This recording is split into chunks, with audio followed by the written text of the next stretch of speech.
I've got 4 players that are flagged for game week 11, but I've got 2 free transfers and 0.7 mil in the bank at my disposal. I'll start by showing you my team, then I'll discuss my transfer plans. Let's kick things off with the goalkeepers. I'm starting Leno over Ward because he's got an easier fixture against Bournemouth at home and he's got higher clean sheet odds as well.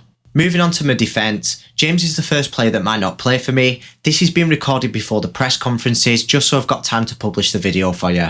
Potters is at 1:30 UK time today, so by the time you're watching this video, he's probably released the information. So what I'm going to do at the end of the video is I'm going to discuss my transfer plans, whether he's injured or not. That way I can cover both grounds depending on his injury status, and I can still offer my advice either way. The second defender's Cancelo against Liverpool away at Anfield. It's not the easiest of fixtures, but to be fair it's not as difficult as it used to be because Liverpool are out of form at the minute. My last defender's Trippier against United away, which isn't ideal at the minute, but to be fair, if you look at my bench, Nico Williams, yeah, he's got an easy fixture against Wolves away, but they've got the worst defence in the league, and he might not even play in that match. As for Patterson, he's definitely not going to play against Spurs away, he's injured for a few weeks. You'll see later in the transfer section that Patterson's actually going to be involved in my transfer plans. Now for the midfield, I've got Maddison against Palace at home. That's a decent fixture, and he's been brilliant since I brought him in on the game week out wildcard.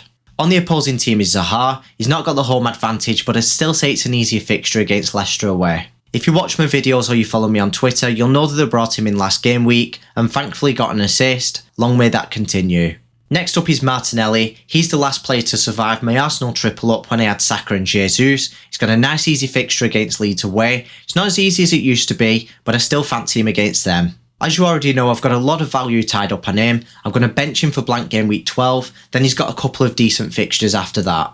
Last but not least in the midfield is Bowen. He plays a Southampton side that's the only team in the league to not keep a clean sheet this season. Just like all the other mids, he stays in my team for the favourable block of fixtures. My midfielder on the bench is Bailey, who plays Chelsea at home. Don't forget this is being recorded before the press conferences. If Gerrard deems him fit, he could come in for me, but to be fair his expected minutes are quite low even if he's fit to play, so it could be Nico that's coming in. Either way, neither of them are trustworthy, and that's why I'm upgrading Patterson.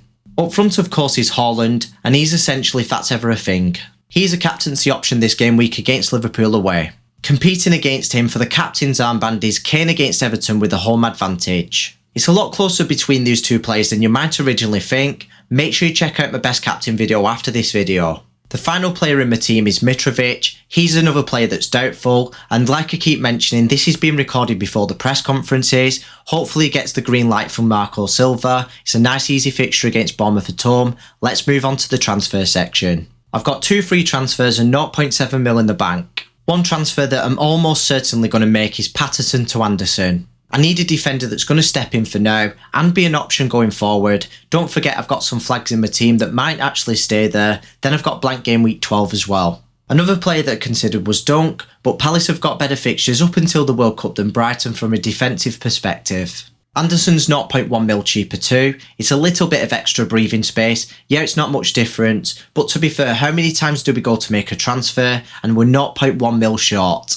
I've explored the replacements for James and Mitrovic, and they're all poor downgrades, so to be honest with you, I want to keep them at all costs, unless they've got long-term injuries. There's definitely no good options at the same price, and even if I do downgrade, I probably won't need the funds going forward for my transfer plans. Funnily enough, I probably would downgrade James to Anderson, because I don't think Perisic is worth the money that you pay for him with his low expected minutes. I really hope I get some good news on Mitrovic. He'd need to be downgraded to Solanke. Thanks for watching. You might be surprised by my best captain video this game week, so make sure you check it out if you haven't already, and hit that subscribe button so you don't miss any of these videos.